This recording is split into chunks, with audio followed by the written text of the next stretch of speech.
Hello friend, नमस्कार। मैं शशिकांत। आज हम फिर से बात करेंगे कोशिका के ऊपर। जैसे कि इससे पहले वाली वीडियो में हम कोशिका की कुछ बेसिक्स जानकारी और उसके कुछ कोशिकाओं के बारे में भी जान लिए थे।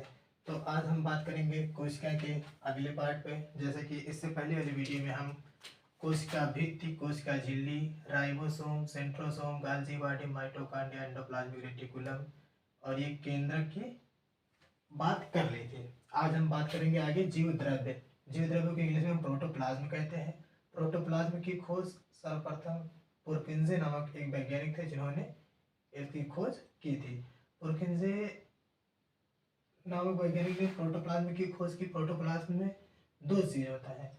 प्रोटोप्लाज्म में कौन कौन होता है? ये जैसे कि हमारा हो गया कोशिका द्रव्य। ये जो बाहर बाहर पाया जा रहा है इसे हम कोशिका द्रव्य कहते हैं। जबकि ये जो केंद्रक के अंदर पाया जाएगा इसे हम केंद्रक द्रव्य कहेंगे। इसे हम क्या कहेंगे? केंद्रक द्रव्य।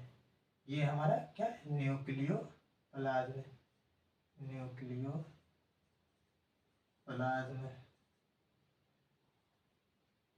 न्यूक्लियोप्लाज्म।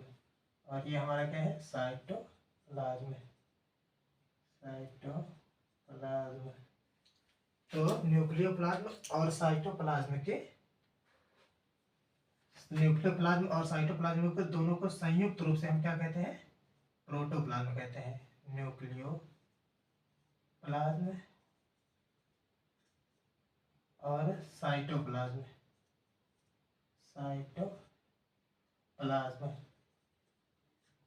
साइटोप्लाज्म के न्यूक्लियोप्लाज्म और साइटोप्लाज्म के विकसित रूप को हम मतलब एक साथ में दोनों को क्या कहते हैं? इसको हम प्रोटोप्लाज्म कहते हैं। प्रोटोप्लाज्म। ठीक है। प्रोटोप्लाज्म में लगभग 90% प्रोटोप्लाज्म में देखा जाए 80% जल होता है। प्रोटोप्लाज्म में लगभग 80% जल होता है। और ये काहे होता है? देखा जाए अगर हम ये सब एक साथ हैं, mitochondria, गाल्जी body, centrosome, ribosome, endoplasmic reticulum सब एक ही थैली के अंदर है। और इसमें अगर ये ना होगा तो ये एक दूसरे से लड़ते भिड़ते रहेंगे। क्या होता है? मतलब आपस में ये भिड़ते रहेंगे और गलती से ये लड़ते भिड़ते रहेंगे तो टूट फूट जाएंगे, जैसे कि अनेक क्षति हो जाएगा। ये साइटोप्लाज्म भरा रहता है जिससे एक दूसरे से वो टकराते नहीं। तो जीव द्रव्य का इंग्लिश नाम है प्रोटोप्लाज्म। प्रोटोप्लाज्म की खोज सर्वप्रथम पुरकिंजे नामक एक वैज्ञानिक थे जिन्होंने दिया था। प्रोटोप्लाज्म में 80% जल होता है। न्यूक्लियोप्लाज्म तथा साइटोप्लाज्म के संयुक्त न्यूक्लियोप्लाज्म और साइटोप्लाज्म के संयुक्त रूप को ही हम प्रोटोप्लाज्म कहते हैं। प्रोटोप्लाज्म या फ्लैजिला यह केवल प्लांट सेल में ही देखने को मिलता है। सीलिया या फ्लैजिला जो होता है खाली प्लांट सेल में देखने को मिलता है। या हेयर लाइक संरचना होता है। हेयर लाइक मतलब बाल के जैसे संरचना स्ट्रक्चर पाई जाती है, जैसे कि ऐसे। ये हमारा हो गया सीलिया फ्लैजिला। ये हेयर लाइक संरचना होती है जो कि ये प्लांट सेल में ही खाली मतलब पादप कोशिकाओं में ही देखने को मिलती है। इसका कार्य क्या होता है? यह मोशन गति करने में मदद करती है। यह गति करने में मोशन करने में मदद करती है। फ्लैजिला थोड़ी सी बड़ी होती है। ये देखो, फ्लैजिला जो होती है थोड़ी सी बड़ी होती है। ठीक है।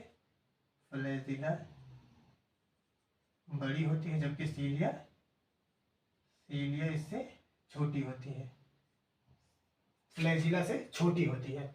यह क्या कार्य करती है? यह मोशन गति करने में मदद करती है। और जबकि फ्लैजिला बड़ी होती है और सीलिया छोटी होती है। आगे हम बात करते हैं लवक प्लास्टेड की। ठीक है। लवक क्या होता है? यह पादप कोशिकाओं में या जंतु कोशिका में नहीं पाया जाता है। लवक जो होता है यह जंतु कोशिका में नहीं बल्कि खाली पादप कोशिकाओं में ही देखने को मिलता है। कहाँ मिलता है? खाली पादप कोशिका में। और प्लास्टेड कितने प्रकार के होते हैं? प्लास्टेड 3 प्रकार के थे। सॉरी, प्लास्टेड 3 प्रकार के थे। कौन कौन से होते हैं? हरित लवक, एक हो गया हरित लवक, एक अवर्णी लवक, एक वर्णी लवक। हरित लवक का क्या काम है?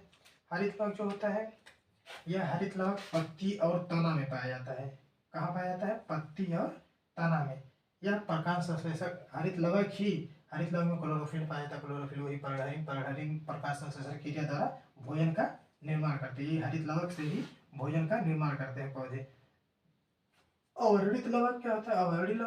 अवर्णित लवक जड़ और मूल, मूल को ही हम क्या कहते हैं? जड़ या मूल में पाया जाता है। इसमें भोजन संग्रह होता है। क्या होता है? अवर्णित लवक में भोजन संग्रह होता है। और वर्णित लवक क्या होता है? वर्णित लवक रंग प्रदान करता है। जैसे कि रंग प्रदान करता है, जैसे टमाटर का रंग लाल होता है, गाजर का रंग, चुकंदर का रंग, सबका रंग होता है ना। तो वर्णित लवक का कार्य क्या होता है? यह रंग प्रदान करता है। जबकि अवर्णित लवक यह जड़ और मूल में पाया जाता है, जो कि भोजन का संग्रह करता है। जैसे कि आलू हो गया, उसमें इकट्ठा रहता है भोजन, और ये सब में भोजन संग्रह करता है। हरित लवक का कार्य क्या है? हरित लवक पत्ती तनाव में पाया जाता है या भोजन का निर्माण करता है।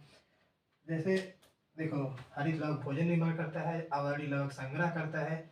जो वर्णित लवक होता है, ना तो यह भोजन का निर्माण करता है, ना ही इसको संग्रहित करता है भोजन को, ना तो संग्रहित करता है, यह खाली रंग प्रदान करता है। जैसे कि टमाटर में जैसे बहुत फेमस है, टमाटर में देखो, हमारा टमाटर में लाइकोपिन के कारण, में कौन सा? लाइकोपिन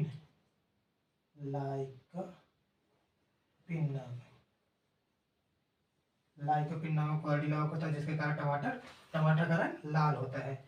गाजर कैरोटीन, गाजर किस कारण लाल दिखाई देता है? कैरोटीन नामक वर्णित लवक के, कैरोटीन नामक वर्णित लवक के, कैरोटीन नामक वर्णित लवक के कारण यह लाल दिखाई देता है। और चुकंदर, हमारा फलों का रंग पीला क्यों होता है? फलों का रंग, अक्सर ये पेपर में पूछा जाता है, फलों का रंग किस कारण से होता है? जेंथोफिल नामक वर्णित लवक के कारण, जेंथोफिल नामक वर्णित लवक। तो ये हम मिटा देते हैं।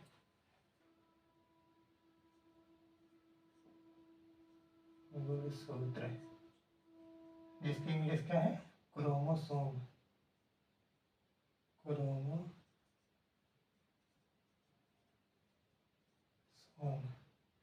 गुणसूत्र का इंग्लिश क्या है? क्रोमोसोम।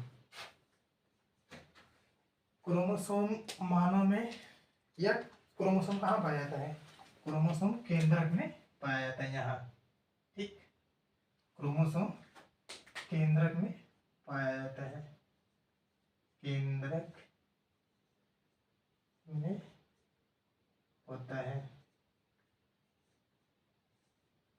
यह मानव में 46 होता है। ऐसा देखो, केंद्रक गुणसूत्र में डीएनए, आरएनए तथा जीन, ये सभी उपस्थित होते हैं। और मानव में यह गुणसूत्र मानव में कितना होता है? मानव में गुणसूत्र की संख्या 46 होती है। कितनी होती है? 46। यह 23 जोड़ा होता है। कितना होता है? 23 जोड़ा। अगर हम बात करें तो टोटल संख्या 46 होती है, लेकिन